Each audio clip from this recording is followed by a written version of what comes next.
నమస్కారం సిటీ కృష్ణతేజ వార్తలకు స్వాగతం. ముఖ్యాంశాలు. శ్రీనివాస మంగాపురం శ్రీ కళ్యాణ వెంకటేశ్వర స్వామి వారి గరుడ వాహన సేవకు శ్రీవారి లక్ష్మీకాసుల హారం అట్టహాసంగా శోభాయాత్ర. స్పందన కార్యక్రమాలకు పోటెత్తిన అర్జీదారులు సమస్యల సత్వర పరిష్కారానికి కృషి చేయాలని సంబంధిత అధికారులకు ఆదేశాలు. బ్రహ్మోత్సవ సంకేతంగా వృషభ ధ్వజం. శ్రీకాళహస్తిలో వైభవోపేతంగా బ్రహ్మోత్సవాల ధ్వజారోహణ ఘట్టం. అశేషంగా తరలివచ్చిన భక్తజనం. ఆరణి శ్రీనివాసులు తిన్నింటి వాసాలు లెక్కపెట్టే రకంగా పార్టీని వదిలిపెట్టి వెళ్లిపోవడం బాధాకరం. మంత్రి పెద్దిరెడ్డి కామెంట్. ఇక వార్తల్లోని వివరాలు. తిరుమల శ్రీవారి లక్ష్మీకాసుల హారం శోభాయాత్ర సోమవారం వైభవంగా జరిగింది. తిరుపతిలోని టీటీడీ పరిపాలనా భవనం నుండి శోభాయాత్ర అట్టహాసంగా ప్రారంభమైంది. శ్రీనివాస మంగాపురం శ్రీ కళ్యాణ వెంకటేశ్వర స్వామి వారి బ్రహ్మోత్సవాల్లో భాగంగా సోమవారం రాత్రి గరుడ సేవను పురస్కరించుకుని ఈ హారాన్ని స్వామివారికి అలంకరించనున్నారు. ఈ కార్యక్రమంలో టీటీడీ జేఈఓ వీరబ్రహ్మం దంపతులు పాల్గొన్నారు. ఈ సందర్భంగా జేఈఓ మాట్లాడుతూ టీటీడీ స్థానిక ఆలయాల్లో బ్రహ్మోత్సవాలు జరుగుతున్న క్రమంలో తిరుమల శ్రీవారి ఆలయం నుంచి గరుడ సేవ నాడు శ్రీ కళ్యాణ వెంకటేశ్వర స్వామి వారికి అత్యంత ప్రీతిపాత్రమైన లక్ష్మీకాసుల హారాన్ని అలంకరించేందుకు ఊరేగింపుగా తీసుకువెళ్తున్నట్లు తెలిపారు. శ్రీ కళ్యాణ వెంకటేశ్వర స్వామి వారి వాహన సేవలో భక్తులు పెద్ద సంఖ్యలో పాల్గొని స్వామివారి కృపకు పాత్రులు కావాలన్నారు. ముందుగా శ్రీవారి లక్ష్మీకాసుల హారం తిరుమల ఆలయ పేష్కార్ శ్రీహరి తిరుమల శ్రీవారి ఆలయం నుంచి తిరుపతిలోని టీటీడీ పరిపాలనా భవనానికి తీసుకువచ్చారు. శ్రీ లక్ష్మీహారం శోభాయాత్ర తిరుపతిలోని టీటీడీ పరిపాలనా భవనం నుండి ప్రారంభమై శ్రీ కోదండ రామాలయం, రామచంద్ర పుష్కరిణి, మహతి ఆడిటోరియం మీదుగా శ్రీనివాస మంగాపురానికి చేరుకుంది. భజనలు, కోలాటాలతో కోలాహలంగా యాత్ర సాగింది. భక్తులు అడుగడుగునా నీరాజనాలు పలికారు. ఈ కార్యక్రమంలో ఆలయ ప్రత్యేక శ్రేణి deputy EO Varalakshmi, VGO Balireddy, superintendent Chengalrayulu, ఇతర అధికారులు, విశేష సంఖ్యలో భక్తులు పాల్గొన్నారు. ఈరోజు అతి ముఖ్యమైన గరుడ సేవ ఉంది. ఈ గరుడ సేవలో భాగంగా సాంప్రదాయంగా తిరుమల నుంచి లక్ష్మీ కాసుల మాల టీటీడీ ఏడీ బిల్డింగ్ నుంచి శోభాయాత్రగా ప్రారంభం కావడం జరుగుతుంది. ఈ శోభాయాత్ర మహతి ఆడిటోరియం వరకు వెళ్తూ మహతి ఆడిటోరియం నుంచి తిరిగి మంగాపురం చేరుకుంటుంది. సో ఈ యొక్క లక్ష్మీ కాసుల మాల చాలా విశేషంగా ఎప్పటి నుంచో సాంప్రదాయంగా వస్తూ ఉంది. సో తిరుమల నుంచి కళ్యాణ వెంకటేశ్వర స్వామికి ఈరోజు శోభాయాత్ర ప్రారంభం కావడం జరిగింది. భక్తులందరూ కూడా గరుడ సేవలో పాల్గొనేసి స్వామివారి యొక్క ఆశీస్సులు పొందాల్సిందిగా కోరుతున్నారు. శ్రీనివాస మంగాపురం శ్రీ కళ్యాణ వెంకటేశ్వర స్వామి వారి ఆలయంలో సోమవారం శ్రీవారి గరుడ సేవలో అలంకరించేందుకు ఉదయం శ్రీ గోవిందరాజస్వామి వారి ఆలయం నుండి ఆండాళ్ అమ్మవారి మాలలను ఊరేగింపుగా తీసుకువెళ్లారు. గోదా కళ్యాణ యాత్ర పేరిట నిర్వహించిన ఈ యాత్రలో భక్తులు పెద్ద ఎత్తున పాల్గొన్నారు. ఈ యాత్ర శ్రీ గోవిందరాజస్వామి వారి ఆలయంలో ఉదయం 6:30 గంటలకు ప్రారంభమైంది. ఆలయం నుండి ఎస్వి గో సంరక్షణశాల, తాటితోపు, పెరుమాళ్లపల్లి మీదుగా అంబారీపై మాలల ఊరేగింపు శ్రీనివాస మంగాపురానికి చేరుకుంది. భక్తజన బృందాల చెక్క భజనలు, కోలాటాలతో స్వామివారిని కీర్తిస్తూ ఉండగా మంగళ వాయిద్యాల నడుమ 4 మాడ వీధుల్లో ఊరేగింపుగా అంబారీపై మాలలు ఆలయానికి చేరుకున్నాయి. రాత్రి జరిగే శ్రీవారి గరుడ సేవలో ఈ మాలలను స్వామివారికి అలంకరించనున్నారు. ఈ కార్యక్రమంలో పెద్ద జీయర్ స్వామి, చిన్న జీయర్ స్వామి, స్థానిక ఆలయాల డిప్యూటీ ఈవోలు వరలక్ష్మి, శాంతి పాల్గొన్నారు. శ్రీ కళ్యాణ వెంకటేశ్వర స్వామివారి బ్రహ్మోత్సవాల్లో 6వ రోజైన మంగళవారం స్వర్ణరథోత్సవం వైభవంగా జరగనుంది. సాయంత్రం 4 నుండి 5 గంటల వరకు శ్రీదేవి, భూదేవి సమేత శ్రీనివాసుడు స్వర్ణరథంపై ఆలయ 4 మాడ వీధుల్లో విహరించి భక్తులకు దర్శనమిస్తారు. రాత్రి 7 నుండి 8 గంటల వరకు గజవాహనంపై స్వామివారు విహరించి భక్తులను కటాక్షించనున్నారు. హీరోయిన్ సమంత తిరుమల శ్రీనివాసును దర్శించుకుని మొక్కులు చెల్లించుకున్నారు. శ్రీవారి దర్శనార్థం కుటుంబ సభ్యులతో కలిసి తిరుమలకు చేరుకున్న సమంత వీఐపీ బ్రేక్ ప్రారంభ దర్శన సమయంలో శ్రీవారిని దర్శించుకున్నారు. దర్శనానంతరం రంగనాయకుల మండపంలో వేద పండితులు వేదాశీర్వచనం పలుకగా ఆలయ అధికారులు స్వామివారి వస్త్రంతో సత్కరించి వీరికి శ్రీవారి తీర్థప్రసాదాలను అందజేశారు. కర్ణాటక మంత్రి రామలింగారెడ్డి, నటుడు నాగమహేష్, నటి రమ్యశ్రీ తిరుమల శ్రీవారిని దర్శించి మొక్కులు చెల్లించుకున్నారు. శ్రీవారి దర్శనార్థం కుటుంబ సభ్యులతో కలిసి తిరుమలకు చేరుకున్న వీరు వీఐపీ బ్రేక్ ప్రారంభ దర్శన సమయంలో శ్రీవారిని దర్శించుకున్నారు. దర్శనానంతరం రంగనాయకుల మండపంలో వేద పండితులు వేదాశీర్వచనం పలుకగా ఆలయ అధికారులు స్వామివారి వస్త్రంతో సత్కరించి వీరికి శ్రీవారి తీర్థప్రసాదాలను అందజేశారు. తిరుపతిలో తెలుగుదేశం పార్టీ ఎమ్మెల్యే అభ్యర్థి సుగుణమ్మ మహిళా ఎస్పీ మల్లికా గార్గ్ బదిలీని ఖండిస్తూ సోమవారం ఉదయం ఎన్టీఆర్ సర్కిల్ వద్ద టీడీపీ క్యాడర్తో నిరసన వ్యక్తం చేస్తుంటే సుగుణమ్మను అరెస్టు చేయడాన్ని ప్రశ్నిస్తూ టీడీపీ నగర నాయకురాలు బ్యాంకు శాంతమ్మ తిరుపతి ప్రెస్ క్లబ్లో సోమవారం ఆగ్రహం వ్యక్తం చేశారు. ఎస్పీగా గార్గ్ వచ్చాక ప్రతిపక్షాలపై హౌస్ అరెస్టులు, దాడులు తగ్గాయని కొనియాడారు. అలాంటి మంచి స్ట్రిక్ట్ లేడీ ఆఫీసర్ని వైసీపీ ట్రాన్స్ఫర్ చేయడం బాధాకరమని దుయ్యబట్టారు. మహిళా నాయకురాళ్లతో కలిసి తిరుపతి ప్రెస్ క్లబ్లో విలేకరులతో ఆమె మాట్లాడుతూ తెలుగుదేశం అంటేనే మాజీ ఎమ్మెల్యే సుగుణమ్మ గుర్తొస్తుందని, గెలిచే అభ్యర్థి సుగుణమ్మను కాదని బడాబాబులుగా ఉన్న బయట ప్రాంతం వారికి తిరుపతి టీడీపీ అసెంబ్లీ సీటు ఇవ్వాలనుకోవడం బాధాకరమన్నారు. గెలిచే ఎమ్మెల్యే సుగుణమ్మను కాదని ఇతరులకు తిరుపతి కుర్చీ ఇస్తే ఈ స్థానాన్ని టీడీపీ కోల్పోతుందని ఆవేదన వ్యక్తం చేశారు.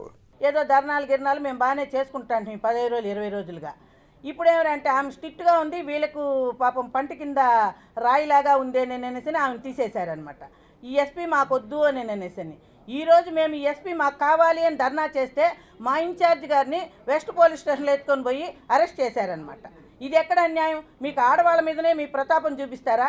మహిళా ఎస్పీ మీద చూపించారు, మహిళా ఇన్ఛార్జి మీద చూపించారు. మీరు మహిళలను తప్ప ఇంకెవరిని పట్టించుకోరా? మహిళలు తిరగబడితే ఏమవుతుందో. ఇటీవల తిరుపతి జిల్లా మహిళా ఎస్పీగా బాధ్యతలు స్వీకరించిన 20 రోజుల్లోనే ఆమెను బదిలీ చేయించిన వైసీపీ నాయకుల అవినీతి పాలన ఎలా సాగుతోందో తేటతెల్లమవుతోందని తెలుగుదేశం పార్టీ నేత నరసింహ యాదవ్ ఆరోపించారు. తిరుపతి ప్రెస్ క్లబ్లో సోమవారం మీడియాతో తెలుగు యువత నాయకులు రవినాయుడు తదితరులతో కలిసి నరసింహ యాదవ్ మాట్లాడుతూ శ్రీకాళహస్తిలో బొజ్జల సుధీర్ రెడ్డిపై గతంలోని ఎస్పీ యంత్రాంగం తప్పుడు కేసులు పెట్టడం దారుణమన్నారు. అలాంటిది ఈ మహిళా ఎస్పీ వచ్చాక ప్రతిపక్షాల ఆవేదనను అర్థం చేసుకుని నీతి నిజాయితీలతో పాలకుల అవినీతిని ఎస్పీ గార్గ్ ప్రశ్నించినందుకే ఆమెను బదిలీ చేశారని ఆగ్రహం వ్యక్తం చేశారు. గత 5 సంవత్సరాలుగా వైకాపా పాలనలో అవినీతికి తలవగ్గని ఎందరో అధికారులను బదిలీ చేశారని విమర్శించారు. హామీ ఇచ్చారో ప్రమాణ స్వీకారం సందర్భంగా ఒకసారి గుర్తు చేస్తా ఉన్నాం. ఈ రాష్ట్రంలో రాజ్యాంగబద్ధంగా ప్రజలను మన్నలను పొందే విధంగా 6 మాసములలో మంచి ముఖ్యమంత్రి అని నేను పేరు తెచ్చుకుంటానని ఆయన ప్రమాణ స్వీకారం రోజు హామీ ఇచ్చాడు ప్రజలకు. ఆ రోజు నుంచి ఆయన పరిపాలన చూస్తే విధ్వంసమే అతని నైజంగా. ఈ రాష్ట్రంలో విధ్వంస పరిపాలనకు ప్రజావేదిక కూల్చడం ద్వారా ఏ విధంగా శ్రీకారం చుట్టాడో ప్రజలందరూ చూశారు. తిరుపతి జిల్లా ఎస్పీ మల్లికా గార్గ్ బాధ్యతలు స్వీకరించి 3 వారాలు కూడా కాకముందే పాలకుల అవినీతి రాజ్యానికి అడ్డు తగులుతోందని బదిలీ చేయడం దారుణమని, ఇది ప్రజాస్వామ్యమా లేక అవినీతి అరాచక సామ్రాజ్యమా అంటూ భారతీయ జనతా పార్టీ నేతలు భానుప్రకాష్ రెడ్డి, సామంచి శ్రీనివాస్, పొనగంటి భాస్కర్ తదితరులు ఆగ్రహం వ్యక్తం చేశారు. తిరుపతి ప్రెస్ క్లబ్లో సోమవారం మీడియా ముందు వీరు మాట్లాడుతూ వైకాపా సామ్రాజ్యంలో పిచ్చి తుగ్లక్, హిట్లర్లు రాజ్యమేలుతున్నట్లు కొనసాగిందని ఆరోపించారు. తిరుపతి ఎస్పీ మల్లికా గార్గ్ను తిరుపతి జిల్లా ఎస్పీగా నియమించాలని డిమాండ్ చేశారు. తిరిగి ఎస్పీ మల్లికా గార్గ్ను తిరుపతి జిల్లా ఎస్పీగా నియమించాలని డిమాండ్ చేశారు. మహిళా ఎస్పీని ట్రాన్స్ఫర్ చేసి ఈరోజు మహిళల పట్ల అగౌరవంగా వ్యవహరించారు. ఇది మంచిది కాదు. వెంటనే ట్రాన్స్ఫర్ చేసినటువంటి ఎస్పీ గారిని తిరిగి తిరుపతి పుణ్యక్షేత్రానికి నియమించాలని చెప్పి భారతీయ జనతా పార్టీ ముఖ్యమంత్రి గారిని డిమాండ్ చేస్తూ ఉంది. ఏం తమాషా అనుకుంటున్నారా? పవిత్ర పుణ్యక్షేత్రమైన తిరుపతిని తులసివనం లాంటినటువంటి తిరుపతిని తులసివనం అంటారు. తిరుపతిలోని శ్రీ కపిలేశ్వర స్వామివారి బ్రహ్మోత్సవాలలో 3వ రోజైన ఆదివారం రాత్రి శ్రీ కపిలేశ్వర స్వామివారు కామాక్షి అమ్మవారి సమేతంగా సోమస్కందమూర్తిగా సింహ వాహనంపై భక్తులకు దర్శనమిచ్చారు. వాహన సేవ ఆలయం నుండి మొదలై Kapilatheertham road, Anna Rao circle, Vinayaka Nagar quarters, Hare Rama Hare Krishna గుడి, ఎన్జీఓ కాలనీ, అలిపిరి బైపాస్ రోడ్ల మీదుగా తిరిగి ఆలయానికి చేరుకుంది. భక్తులు అడుగడుగునా కర్పూర హారతులు సమర్పించారు. భక్తజన బృందాల చెక్క భజనలు, వాయిద్యాలు ఆకట్టుకున్నాయి. మృగరాజు సింహం, దేవతల్లో అత్యంత ఉత్కృష్టుడు పరమేశ్వరుడు. భక్తుల హృదయం గుహ వంటిది. ఆ గుహలో సింహం వంటి ఈశ్వరుని ఆరాధిస్తూ ఉంచుకుంటే జీవుడు ఏ భయాన్ని పొందడు. మృగరాజు వంటి శివపరమాత్మ కొలువై అభయమిచ్చి జీవనాన్ని పాలిస్తూ ఉంటే అరిషడ్వర్గాలనే క్షుద్ర మృగాల భయం ఉండదు. ఈ కార్యక్రమంలో ఆలయ deputy EO Devendra Babu, AEO Subbaraju, superintendent Bhupathi, temple ఇన్స్పెక్టర్లు రవికుమార్, బాలకృష్ణ, విశేష సంఖ్యలో భక్తులు పాల్గొన్నారు.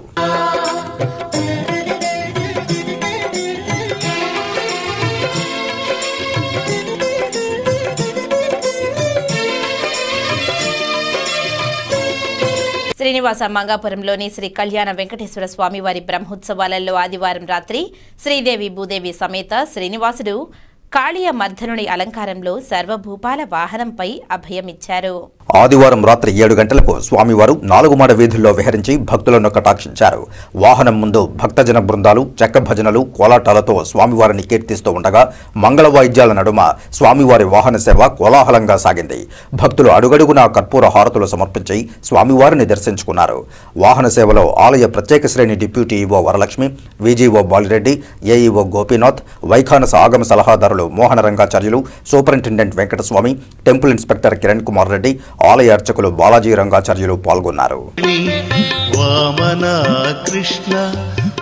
స్వామికి అడుగడుగునా ఆనంద కర్పూర నీరాజనాల్ని సమర్పిస్తూ పాదాది మూర్ధిని పర్యంతం అన్నారు.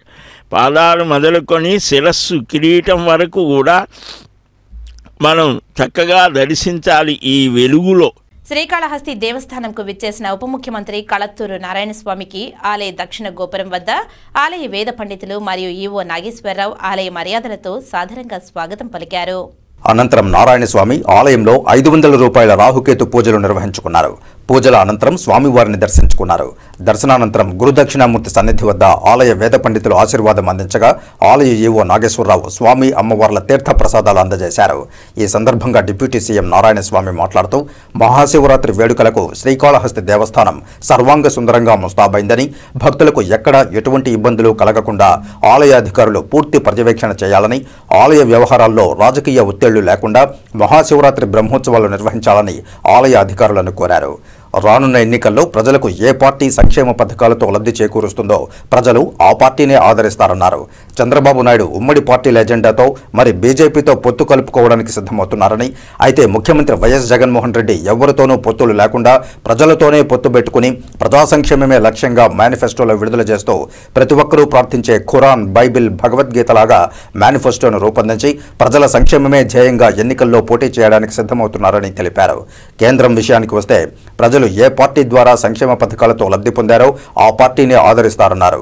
చంద్రబాబు నాయుడు ఎన్నికల్లో విడుదల చేసిన పథకాలను ప్రజలు కుప్పతొట్టులో వేసి ముఖ్యమంత్రి జగన్మోహన్ రెడ్డి ప్రజల సంక్షేమార్థం విడుదల చేస్తున్న సంక్షేమ పథకాలను ప్రతి ఒక్కరూ వారి వారి పవిత్ర గ్రంథాల్లో ఆదరించి రానున్న ఎన్నికల్లో వైకాపాకు విజయం చేకూరుస్తారన్నారు. ఈ కార్యక్రమంలో EO Nageswara Rao, Anjuru Srinivasulu, deputy EO Ekambaram, AC Mallikarjuna Prasad, temple inspector Sudarshan Naidu తదితరులు పాల్గొన్నారు. ఈరోజు ప్రజల కోసం పార్టీ పెట్టినటువంటి వైఎస్ఆర్ పార్టీ అయినా ఆ అధిపతిగా వచ్చేవాడు ఈ గవర్నమెంట్ వచ్చినాక ఒక మేనిఫెస్టో పెడతారు. ఆ మేనిఫెస్టో ప్రకారంగా ప్రజలు ఆశపడతారు. అలాంటి వ్యక్తి వస్తే మనకు మేనిఫెస్టో ప్రకారంగా మనకు అన్ని సౌకర్యాలు వస్తుందని ఆశపడతారు.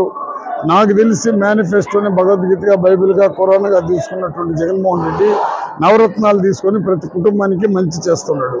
మీరు అడిగినట్టు ఎవరెవరికి డిక్లేర్ చేయలేదు. ఎందుకంటే ఇది అన్ని పార్టీలకు సంబంధించిన అధినేతలు ఉంటారు. వాళ్ళు డెసిషనే ప్రజల డెసిషన్గా భావించి వాళ్ళు ఎప్పుడు ఏ డెసిషన్ తీసుకున్నా దానికి మేమంతా కూడా కట్టుబడి ఉంటాం. దక్షిణ కైలాసం శ్రీకాళహస్తీశ్వర ఆలయంలో మహాశివరాత్రి వార్షిక బ్రహ్మోత్సవాలకు అంకురార్పణ పూజలను శాస్త్రయుక్తంగా నిర్వహించారు. సప్త మాతృకల వద్ద పుట్టమట్టి ఉంచి విశేష పూజలు జరిపారు. మహాదేవుని పూజలు అంటే అనేక ఆగమశాస్త్ర నిబంధనలతో కూడుకుని ఉంటాయి. విశిష్ట శక్తి స్వరూపిణి వద్ద శక్తి స్వరూపిణులకు విశేష పూజలు జరపడం గమనార్హం. శ్రీకాళహస్తి ఆలయం అద్దాల మండపం వద్ద వెలిసి ఉన్న శక్తి స్వరూపిణులు సప్తమాతృకలకు విశేష అలంకారాలు చేసి అంకురార్పణ, పూజాది కార్యక్రమాలను చేపట్టారు. ఆలయ ప్రధాన అర్చకులు, వేద పండితుల ఆధ్వర్యంలో కలశస్థాపన పూజలు చేసి పుట్టమట్టిని పెట్టి విశేష పూజాది కార్యక్రమాలు జరిపారు. పుట్టమట్టిని 7 పాలికల్లో ఉంచి విశేష పూజలు జరిపారు. అనంతరం యాగశాలలో విశేష పూజా కార్యక్రమాలు నిర్వహించి యాగశాలలో పుట్టమట్టి ఉంచి బ్రహ్మోత్సవాలకు శాస్త్రోక్తంగా శ్రీకారం చుట్టారు. ఈ పూజాది కార్యక్రమాల్లో ఆలయ EO Nageswara Rao, deputy EO Ekambaram, AC Mallikarjuna Prasad, AO Dhanapal, temple inspector Hari Yadav, temple superintendent Nagabhushanam Yadav తదితరులు పాల్గొన్నారు. వార్తల్లో ఇప్పుడు కాసేపు విరామం. చెదలవాడ కృష్ణతేజ దంత వైద్య కళాశాల మరియు సూపర్ స్పెషాలిటీ ఆసుపత్రుల్లో అత్యాధునిక దంత వైద్య సేవలు అందుబాటులోకి తెచ్చారు. అన్ని దంత సమస్యలకు ఒకే చోట పరిష్కారం. అన్ని రకాల వైద్య సేవలు అందుబాటులో ఉన్న ప్రాంగణం చెదలవాడ దంత వైద్యశాల. అనుభవజ్ఞులైన వైద్యులచే అందమైన చిరునవ్వు కోసం ఆధునిక దంత వైద్యం, పిప్పి పళ్లకు రూట్ కెనాల్ చికిత్స, చిగురు వాపు వ్యాధులకు అత్యాధునిక చికిత్స, ఎత్తుపళ్ళు, వంకర పళ్ళు, రంగు మారిన పళ్లకు ప్రత్యేకమైన వైద్య బృందంచే చికిత్స. సంప్రదించండి చదలవాడ కృష్ణతేజ దంత వైద్య కళాశాల, రేణిగుంట రోడ్, తిరుపతి. తిరిగి వార్తల్లోనికి స్వాగతం. తిరుపతిలోని శ్రీ కపిలేశ్వర స్వామివారి బ్రహ్మోత్సవాలలో 4వ రోజైన సోమవారం ఉదయం శ్రీ కపిలేశ్వర స్వామివారు సోమస్కందమూర్తిగా కామాక్షి అమ్మవారి సమేతంగా మకర వాహనంపై భక్తులకు దర్శనమిచ్చారు. భజన మండళ్ల కోలాటాలు, భజనలు, మంగళ వాయిద్యాల నడుమ పురవీధుల్లో వాహన సేవ కోలాహలంగా సాగింది. వాహన సేవ ఆలయం నుండి మొదలై Kapila Tirtham road, Annarao circle, Vinayaka Nagar quarters, Hare Rama Hare Krishna గుడి, NGO colony, Alipiri bypass road మీదుగా తిరిగి ఆలయానికి చేరుకుంది. భక్తులు అడుగడుగునా కర్పూర హారతులు సమర్పించారు. మకరం గంగాదేవికి నిత్య వాహనం. గంగ పరమశివుని శిరస్సుపై నివసిస్తుంది. గంగాదేవి వాహనమైన మకరం తపమాచరించి శివానుగ్రహాన్ని పొంది ఆ పరమేశ్వరుని వాహనమైందని శైవాగమాలు తెలియజేస్తున్నాయి. మకరం జీవ ప్రకృతికి ఉదాహరణ. భగవంతుని ఆశ్రయించినంత వరకు జీవుడు నీటిలో మొసలిలా బలపరాక్రమంతో జీవించవచ్చు. అనంతరం అర్చకులు స్నపన తిరుమంజనం నిర్వహించారు. శ్రీ సోమస్కందమూర్తి, శ్రీ కామాక్షిదేవి అమ్మవారికి పాలు, పెరుగు, తేనె, పండ్ల రసాలు, చందనంతో అభిషేకం చేశారు. ఈ కార్యక్రమంలో ఆలయ deputy EO Devendra Babu, AEO Subbaraju, superintendent Bhupathi, temple ఇన్స్పెక్టర్లు రవికుమార్, బాలకృష్ణ, విశేష సంఖ్యలో భక్తులు పాల్గొన్నారు.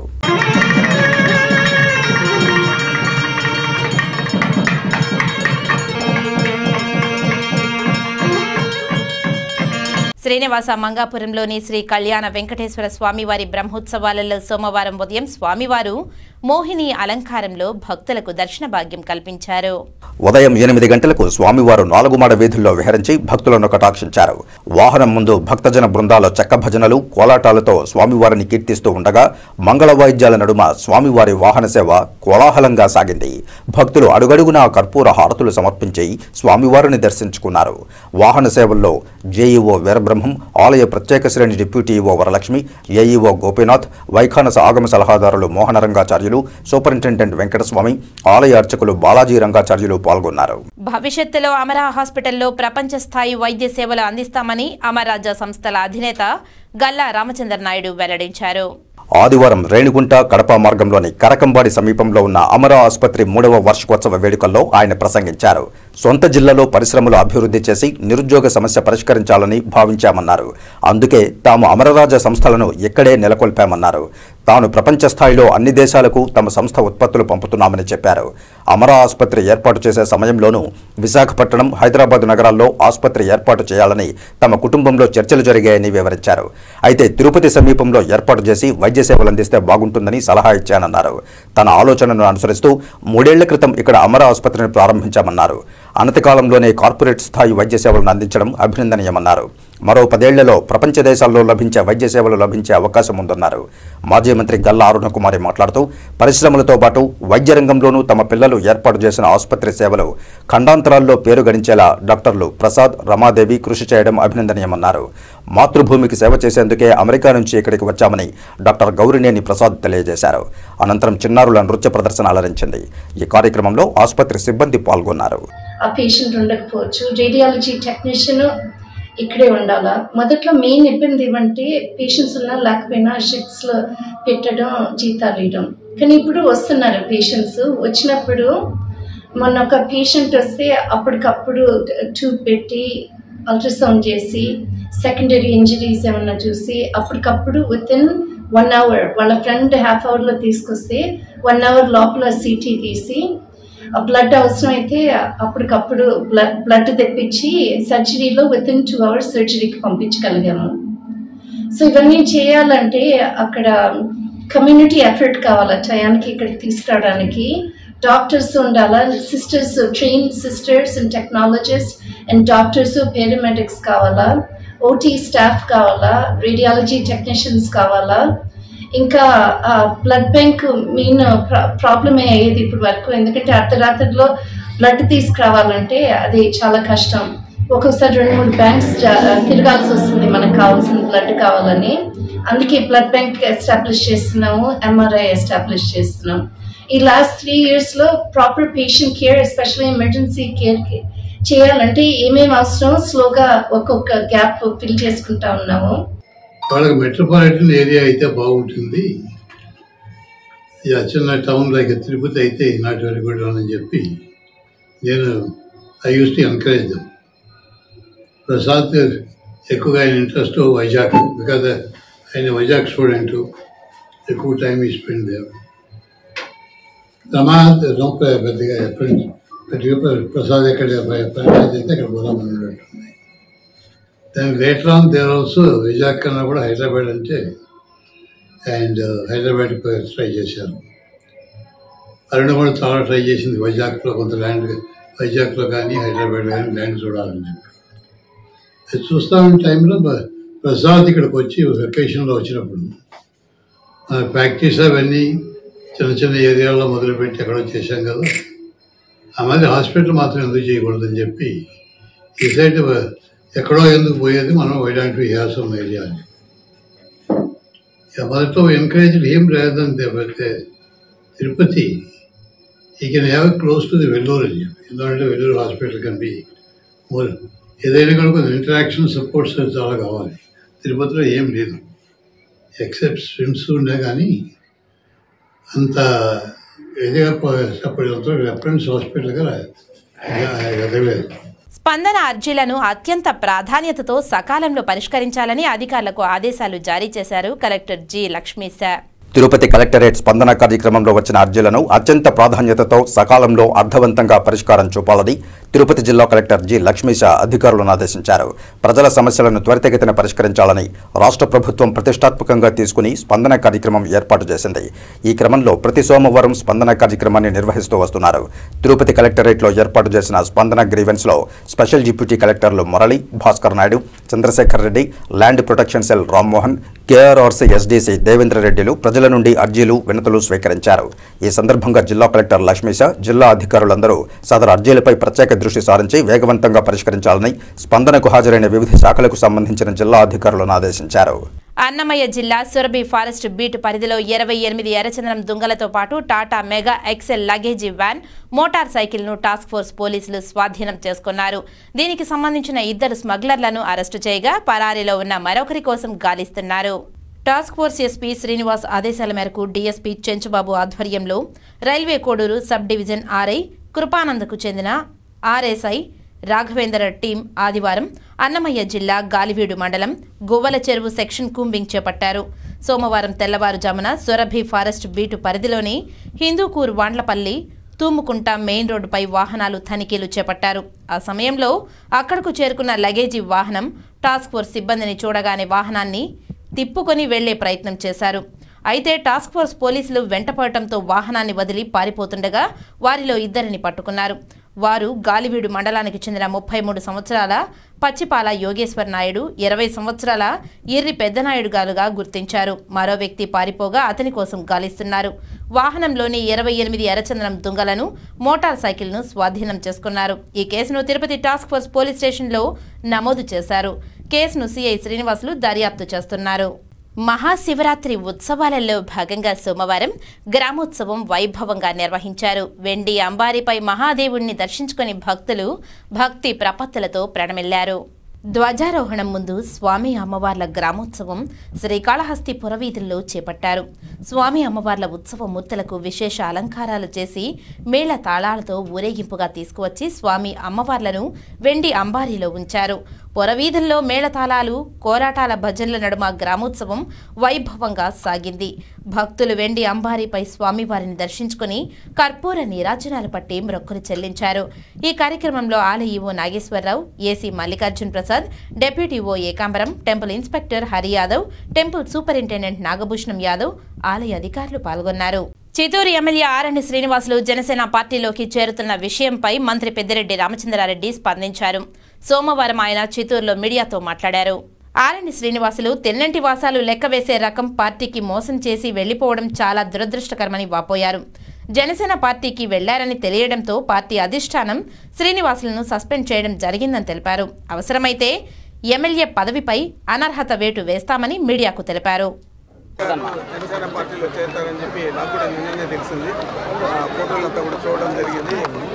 జనసేన అధ్యక్షుడిని కలిసింది. మరి మేము కూడా మేము చర్యలు తీసుకొని ఆల్రెడీ సస్పెండ్ కూడా చేశాం పార్టీ నుంచి. ఇంకా డిస్క్వాలిఫికేషన్ కూడా అవకాశం ఉంటే డిస్క్వాలిఫికేషన్ చేస్తారని కూడా కృషి చేస్తాము. మరి అతను తిన్నింటికి వాసాలు ఇచ్చే విధంగా మన పార్టీకి ద్రోహం చేసి వెళ్ళిపోవడం చాలా దురదృష్టకరం.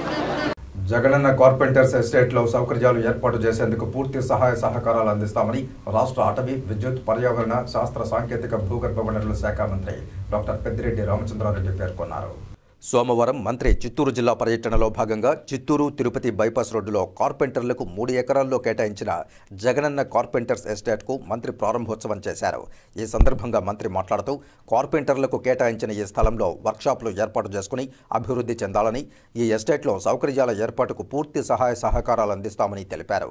ఈ ప్రారంభోత్సవ కార్యక్రమంలో చిత్తూరు పార్లమెంటు సభ్యులు ఎన్ రెడ్డప్ప, జిల్లా కలెక్టర్ ఎస్ షణ్మోహన్, రాష్ట్ర Mudaliar corporation chairman bullet Suresh, రాష్ట్ర పాల ఏకరీ కార్పొరేషన్ చైర్మన్ కుమార్ రాజా, ఏపీఎస్ఆర్టీసీ మాజీ వైస్ చైర్మన్ విజయానందరెడ్డి, ప్రజాప్రతినిధులు తదితరులు పాల్గొన్నారు. ఏర్పాటు చేసుకొని ఒక మంచి ఇండస్ట్రియల్ ఎస్టేట్ మాదిరి వాళ్ళు డెవలప్ చేసుకుంటారు. వారికి కావాల్సిన సౌకర్యాలన్నీ కూడా ప్రభుత్వం చేస్తుంది. మరి ఎమ్మెల్యే గారు జనసేన పార్టీలో చేరతారని చెప్పి నాకు కూడా నిన్ననే తెలిసింది. ఫోటోలంతా కూడా చూడడం జరిగింది. జనసేన అధ్యక్షుడిని కలిసింది. మరి మేము కూడా తన మీద చర్యలు తీసుకొని ఆల్రెడీ సస్పెండ్ కూడా చేసాం పార్టీ నుంచి. ఇంకా డిస్క్వాలిఫికేషన్. శ్రీ వెంకటేశ్వర వైద్య విజ్ఞాన సంస్థ స్విమ్స్ రేడియేషన్ ఆన్కాలజీ విభాగం వారి ఆధ్వర్యంలో brachytherapy the art of radiation oncology అనే అంశంపై సోమవారం మధ్యాహ్నం శ్రీ పద్మావతి ఆడిటోరియంలో 6వ వార్షిక చైర్ ఆరేషన్ కార్యక్రమాన్ని నిర్వహించారు. ఈ కార్యక్రమానికి ముఖ్య అతిథిగా ఎయిమ్స్ న్యూఢిల్లీ రేడియేషన్ ఆన్కాలజీ విభాగాధిపతి డాక్టర్ డిఎన్ శర్మ, అలాగే స్విమ్స్ సంచాలకులు మరియు ఉపకులపతి doctor RV Kumar, dean doctor Alladi Mohan, registrar doctor Aparna R Bitla, principal doctor Usha Kalavath, organizing chairperson doctor BV Subrahmanyan, organizing కార్యదర్శి డాక్టర్ ప్రాణబంధుదాస్ జ్యోతి వెలిగించి కార్యక్రమాన్ని ప్రారంభించారు. స్విమ్స్ సంచాలకులు మరియు ఉపకులపతి డాక్టర్ ఆర్వి కుమార్ మాట్లాడుతూ ఎయిమ్స్ న్యూఢిల్లీ రేడియేషన్ ఆన్కాలజీ విభాగాధిపతి డాక్టర్ డిఎన్ శర్మ రేడియేషన్ ఆన్కాలజీ రంగానికి విశేష సేవలు అందించారని, వారి ప్రతిభను గుర్తించి ఆరేటర్గా ఈ కార్యక్రమానికి ఎంపిక చేయడం జరిగిందని పేర్కొన్నారు. ముఖ్యంగా బ్రాకీథెరపీ వంటి అంశాలలో ఎన్నో పరిశోధనలు నిర్వహించారని, జాతీయ స్థాయిలో ఆన్కాలజీ రంగంలో విశిష్ట సేవలు అందించారని తెలియజేశారు. వైద్య విద్యార్థులు ఇటువంటి కార్యక్రమాల్లో చురుగ్గా పాల్గొనడం వల్ల వైద్య పరిజ్ఞానాన్ని పెంపొందించుకోవచ్చని, తద్వారా రోగులకు నాణ్యమైన వైద్య సేవలను అందించగలరన్నారు.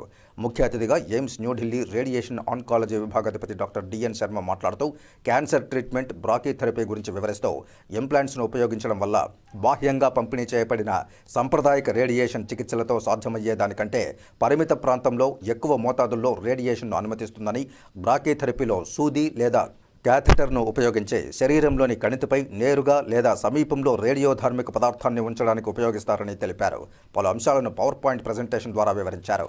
ఈ సందర్భంగా స్విమ్స్ సంచాలకులు మరియు ఉపకులపతి డాక్టర్ ఆర్వి కుమార్, ముఖ్య అతిథి డాక్టర్ డిఎస్ శర్మను గోల్డ్ మెడల్తో ఘనంగా సన్మానించి జ్ఞాపికను అందజేశారు.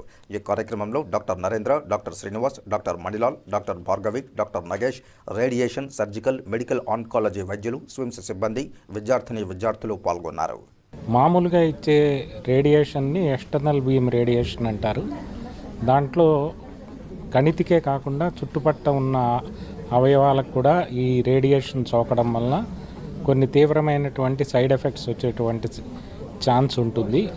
కానీ ఈ బ్రాకీథెరపీలో కేవలం ఎక్కడైతే గడ్డ ఉందో ఆ గడ్డలోకే రేడియోథెరపీ, హై డోస్ రేడియోథెరపీ ఇవ్వడం వల్ల అతి తక్కువ సమయంలో ఎక్కువ ఎఫెక్ట్ పొంది వేరే అవయవాలు దెబ్బతినకుండా చక్కగా. దివంగత మాజీ ముఖ్యమంత్రి డాక్టర్ వైఎస్ రాజశేఖర రెడ్డి విగ్రహావిష్కరణ రేణిగుంటలో సోమవారం శ్రీకాళహస్తి ఎమ్మెల్యే బియ్యపు మధుసూదన్ రెడ్డి, తిరుపతి ఎంపీ గురుమూర్తి, ఎమ్మెల్సీ డాక్టర్ సిపాయి సుబ్రహ్మణ్యం చేతుల మీదుగా అట్టహాసంగా ప్రారంభించారు. రేణిగుంట మండలం వెంకటాపురం పంచాయతీకి చెందిన పేరూరు పురుషోత్తం రెడ్డి ఆధ్వర్యంలో ఏర్పాటు చేసిన విగ్రహావిష్కరణ కార్యక్రమంలో శ్రీకాళహస్తి ఎమ్మెల్యే బియ్యపు మధుసూదన్ రెడ్డి, ఎమ్మెల్సీ డాక్టర్ సిపాయి సుబ్రహ్మణ్యం, ఎంపీ గురుమూర్తి పాల్గొని వైఎస్ఆర్ విగ్రహావిష్కరణ చేశారు. అనంతరం వారు ప్రసంగించారు.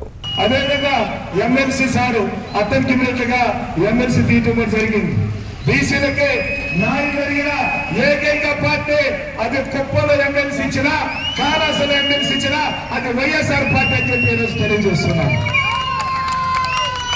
బీసీలు పదవులు ఇచ్చినాయంటే, మహిళా తల్లులు బాగుండాలంటే, వాళ్ళకి అందరూ కూడా ఈరోజు పథకాలు ఇంట్లో వస్తున్నాయంటే దానికి రాజశేఖర రెడ్డి గారు అని చెప్పేసి ఈరోజు, అదేవిధంగా వాళ్ళ కొడుకు జగన్మోహన్ రెడ్డి ఇద్దరు వాళ్ళే ఈ రాష్ట్రానికి మంచి జరిగిందని చెప్పి తెలియజేసుకుంటూ ఈ అవకాశం ఇచ్చిన ప్రతి ఒక్కరికి పేరు పేరున ధన్యవాదాలు తెలియజేసుకుంటూ నా గొంతు బాయల ఈ కార్యక్రమంలో 2 మండలాలకు చెందిన హరిప్రసాద్ రెడ్డి, మండల కన్వీనర్ రమేష్, రేణుగుంట పట్టణం సర్పంచ్ నగేష్, పార్టీ నాయకులు, కార్యకర్తలు పాల్గొన్నారు. ప్రజల నుండి వచ్చే సమస్యలకు పరిష్కారమే స్పందన లక్ష్యంగా ఉండాలని అధికారులను ఉద్దేశించి తిరుపతి నగరపాలక సంస్థ కమిషనర్ అదితి సింగ్ అన్నారు. తిరుపతి మున్సిపల్ కార్పొరేషన్ కార్యాలయంలో సోమవారం డయల్ యువర్ కమిషనర్ అర్జీలు స్వీకరించే స్పందన కార్యక్రమంలో కమిషనర్ అదితి సింగ్ అర్జీలను స్వీకరించారు. స్పందనలో పాల్గొన్న డిప్యూటీ మేయర్ ముద్ర నారాయణ కమిషనర్కు వినతిపత్రం అందిస్తూ టౌన్ క్లబ్ ప్రీ సర్కిల్ కోసం, అదేవిధంగా హీరో హోండా షోరూం పక్కన వెళుతున్న రహదారుల మాస్టర్ ప్లాన్ రోడ్లకు స్థలాలు ఇచ్చిన యజమానులకు టీడీఆర్ బండ్లు ఇవ్వాలన్నారు. అదేవిధంగా తిరుపతిలో అనాథ శవాల దహన క్రియలు నిర్వహించేందుకు మున్సిపల్ కార్పొరేషన్ తరపున వాహనాన్ని ఏర్పాటు చేయాలని, నగరంలో తోపుడు బండితో రోడ్లపై ప్యాచ్ వర్కులు నిర్వహిస్తున్న మున్సిపల్ కార్మికులకు వాహన సదుపాయం కల్పించాలని కోరడంతో పరిశీలించి తగు చర్యలు తీసుకుంటామని కమిషనర్ తెలియజేశారు. సోమవారం జరిగిన డయల్ యువర్ కమిషనర్కు 11, స్పందనకు 22 సమస్యలపై ఫిర్యాదులు వచ్చాయి. కొరమేనగుంట వద్ద, అదేవిధంగా టెలిఫోన్ కాలనీ వద్ద వీధి దీపాలు వెలగడం లేదని, కొత్తపల్లి సుబ్బారెడ్డి నగర్లో కొత్త కాలువలు నిర్మించాలని, లీలామహల్ చేపల మార్కెట్ వద్ద దుర్వాసన ఎక్కువగా వస్తోందని, అదేవిధంగా కొన్ని ఏరియాల్లో డ్రైనేజీ సమస్యలపై వచ్చిన ఫిర్యాదులపై కమిషనర్ స్పందిస్తూ ఫిర్యాదులను త్వరగా పరిశీలించి పరిష్కరిస్తామని తిరుపతి నగరపాలక సంస్థ కమిషనర్ అదితి సింగ్ తెలిపారు. ఈ కార్యక్రమంలో additional commissioner Charan Tej Reddy, municipal engineer Venkatarama Reddy, revenue అధికారి Sethu Madhav, health officer doctor Anvesh Reddy, veterinary officer doctor Nagendra Reddy, deputy city planner Srinivasulu Reddy, fire అధికారి శ్రీనివాసరావు, మేనేజర్ చిట్టిబాబు, ఇతర అధికారులు పాల్గొన్నారు. శ్రీకాళహస్తిలో మహాశివరాత్రి వార్షిక బ్రహ్మోత్సవాలను పురస్కరించుకుని 2వ రోజున స్వామివారి ధ్వజారోహణ విశేషోత్సవాన్ని ఆగమోక్తంగా నిర్వహించారు. ధ్వజారోహణం ముందు స్వామి అమ్మవార్ల గ్రామోత్సవం శ్రీకాళహస్తి పురవీధుల్లో చేపట్టారు. స్వామి అమ్మవార్ల ఉత్సవ మూర్తులకు విశేష అలంకారాలు చేసి మేళ తాళాలతో ఊరేగింపుగా తీసుకువచ్చి స్వామి అమ్మవార్లను వెండి అంబారీలో ఉంచారు. పురవీధుల్లో మేళతాళాలు, కోలాటాల భజనల నడుమ గ్రామోత్సవం వైభవంగా సాగింది. భక్తులు వెండి అంబారీపై స్వామివారిని దర్శించుకుని కర్పూర నీరాజనాలు పట్టి మొక్కులు చెల్లించారు. ఈ కార్యక్రమంలో ఆలయ EO Nageswara Rao, AC Mallikarjun Prasad, deputy ఓ Ekambaram, temple inspector Hari Yadav, temple superintendent Nagabhushanam Yadav, ఆలయ అధికారులు పాల్గొన్నారు. రేణుగుంట మండలం వెదుళ్ల చెరువు గ్రామంలో వెలిసిన శ్రీ ఓంకార జ్యోతిర్లింగేశ్వర స్వామి వారి ఆలయంలో జరిగే శివరాత్రి మహోత్సవాల గోడపత్రికలను ఆలయ కమిటీ సభ్యులు ఆవిష్కరించారు. మార్చి 8, 9 తేదీల్లో రేణిగుంట మండలం వెదుళ్ల చెరువు గ్రామంలో వెలిసిన శ్రీ ఓంకార జ్యోతిర్లింగేశ్వర స్వామి వారి పురాతన ఆలయంలో మహాశివరాత్రి ఉత్సవాలు అంగరంగ వైభవంగా జరగనున్నాయి. ఈ ఉత్సవాలకు సంబంధించిన గోడపత్రికలను సోమవారం తిరుపతి కపిలతీర్థం నంది సర్కిల్ వద్ద ఆలయ కమిటీ సభ్యులు గుండాల గోపీనాథ్ రెడ్డి ఆధ్వర్యంలో ఆవిష్కరించారు. ఈ సందర్భంగా ఆయన మాట్లాడుతూ వెదుళ్ల చెరువులో వెలిసిన శ్రీ జ్యోతిర్లింగేశ్వర స్వామి వారి ఆలయంలో ఈ నెల 8వ తేదీన శివరాత్రి పర్వదినాన్ని పురస్కరించుకుని ఉదయం 6 గంటలకు స్వామివారి మూల విరాట్కు అభిషేకంతో ఉత్సవాలు ప్రారంభమవుతాయని తెలియజేశారు. అదే రోజు రాత్రి 12 గంటలకు లింగోద్భవ అభిషేకం జరుగుతుందని, 9వ తేదీ ఉదయం శివపార్వతుల కళ్యాణం అంగరంగ వైభవంగా నిర్వహిస్తున్నామని, జిల్లా నలుమూలల నుంచే కాక చిత్తూరు, కడప, నెల్లూరు జిల్లాల నుంచి భక్తులు విచ్చేసి స్వామివారిని దర్శించుకుని అనుగ్రహం పొందాలని విజ్ఞప్తి చేశారు. నిరంతరం అన్నప్రసాదాల వితరణ జరుగుతుందన్నారు. ఈ కార్యక్రమంలో ఆలయ కమిటీ సభ్యులు చంద్రశేఖర స్వామి, సురేష స్వామి, గుండాల గోపీనాథ్ రెడ్డి, తొండమనాటి సుబ్రహ్మణ్యం రెడ్డి, ప్రభాకర్ నాయుడు, నందు, కేఎన్ రాజా, పొన్నాల జేజిరెడ్డి తదితరులు పాల్గొన్నారు. ఆ రోజు సాంస్కృతిక కార్యక్రమాలు ఉంటాయి, అన్నప్రసాదాలు వితరణ జరుగుతుంది. ఆ రోజు ఉదయం 10 గంటలకు 25 అడుగుల మహాశివలింగానికి గుడి ఆవరణలో పాలాభిషేకం జరుగుతుంది. అందరూ వచ్చి పాలాభిషేకంలో పాల్గొనాలి. 8వ తేదీ 12 గంటలకు లింగోద్భవ దర్శనం ఉంటుంది. 9వ తేదీ నెక్స్ట్ రోజు శివపార్వతుల కళ్యాణం అంగరంగ వైభవంగా జరుగుతుంది. ప్రతి ఒక్కరూ విచ్చేసి మన తిరుపతి జిల్లా నుంచే కాకుండా చిత్తూరు జిల్లా నుంచి, కడప జిల్లా నుంచి తిరుపతి జాతీయ సంస్కృత విశ్వవిద్యాలయంలో ధర్మశాస్త్రంలోని దండనీతి వ్యవస్థ అనే అంశంపై 2 రోజుల పాటు జరిగే జాతీయ సదస్సును సోమవారం ప్రారంభించారు. యూనివర్సిటీలోని చెలికాని అన్నారావు సభాభవనంలో ఈ జాతీయ సదస్సును శ్రీ జగన్నాథ సంస్కృత విశ్వవిద్యాలయం ఆచార్యులు జయకృష్ణ మిశ్రా మరియు విశ్వవిద్యాలయం వివిధ సంకాయ డీన్స్ చేత ప్రారంభించారు. ఈ కార్యక్రమానికి ముఖ్య అతిథులుగా శ్రీ జగన్నాథ సంస్కృత విశ్వవిద్యాలయం ధర్మశాస్త్ర విభాగం ఆచార్యులు జయకృష్ణ మిశ్రా విచ్చేసి ధర్మశాస్త్రంలో దండనీతి వ్యవస్థపై వివరించారు. మానవుని సన్మార్గంలో నడిపించాలంటే భక్తి లేదా భయం అనే రెండూ ఉండాలని, వాటిలో భయాన్ని కలిగించి తద్వారా సన్మార్గంలో నడిపించడానికి ఉపయోగించేటటువంటిదే ఈ యొక్క దండనీతి వ్యవస్థ అని వివరించారు. ఈ కార్యక్రమంలో స్కూల్ ఆఫ్ దర్శనాస్ dean professor V Vishnu Bhattacharyulu మాట్లాడుతూ దండనీతి వ్యవస్థ, దాని పరిణామాలు అనే అంశంపై వివరించారు. అనంతరం స్కూల్ ఆఫ్ సాహిత్య సంస్కృతి డీన్ ప్రొఫెసర్ లలితారాణి దండనీతి వ్యవస్థ ద్వారా వచ్చే సదాచారం అనే అంశాన్ని వివరించారు. అనంతరం school of Vedavedanga dean professor Unnikrishna Nambyadri దండనీతి వల్ల వచ్చే లాభాలు ఏమిటనే అంశాలపై వివరించారు. అనంతరం education school of dean professor N Latha మాట్లాడుతూ దండనీతి దాని యొక్క ఆవశ్యకత అనే అంశాన్ని వివరించారు. అనంతరం students welfare dean professor C Dakshinamurthy Sharma దండనీతి వ్యవస్థ దాని యొక్క మహత్వం అనే అంశాన్ని వివరించారు. ఈ కార్యక్రమానికి సంయోజకులుగా ధర్మశాస్త్ర విభాగం ఆచార్యులు డాక్టర్ సుధాంశు శేఖర్ మహాపాత్ర వ్యవహరించారు. ఈ కార్యక్రమంలో ధర్మశాస్త్ర విభాగం అధ్యాపకులు డాక్టర్ చైతన్య కుమార్, విశ్వవిద్యాలయంలోని విభిన్న విభాగాల అధ్యాపకులు, విద్యార్థులు, రీసెర్చ్ స్కాలర్లు పాల్గొన్నారు. కార్యక్రమానికి సభా సంచాలకులుగా వేదభాష్య విభాగం ఆచార్యులు డాక్టర్ నిరంజన్ మిశ్రా వ్యవహరించారు. ఇక వార్తలు ముగించే ముందు ముఖ్యాంశాలు మరోసారి చూద్దాం. శ్రీనివాస మంగాపురం శ్రీ కళ్యాణ వెంకటేశ్వర స్వామి వారి గరుడ వాహన సేవకు శ్రీవారి లక్ష్మీకాసుల హారం, అట్టహాసంగా శోభాయాత్ర. స్పందన కార్యక్రమాలకు పోటెత్తిన అర్జీదారులు, సమస్యల సత్వర పరిష్కారానికి కృషి చేయాలని సంబంధిత అధికారులకు ఆదేశాలు. బ్రహ్మోత్సవ సంకేతంగా వృషభ ధ్వజం. శ్రీకాళహస్తిలో వైభవోపేతంగా బ్రహ్మోత్సవాల ధ్వజారోహణ ఘట్టం. అశేషంగా తరలివచ్చిన భక్తజనం. ఆరణి శ్రీనివాసులు తిన్నింటి వాసాలు లెక్కపెట్టే రకంగా పార్టీని వదిలిపెట్టి వెళ్లిపోవడం బాధాకరం. మంత్రి పెద్దిరెడ్డి కామెంట్. ఈ వార్తలు ఇంతటితో సమాప్తం. నమస్కారం.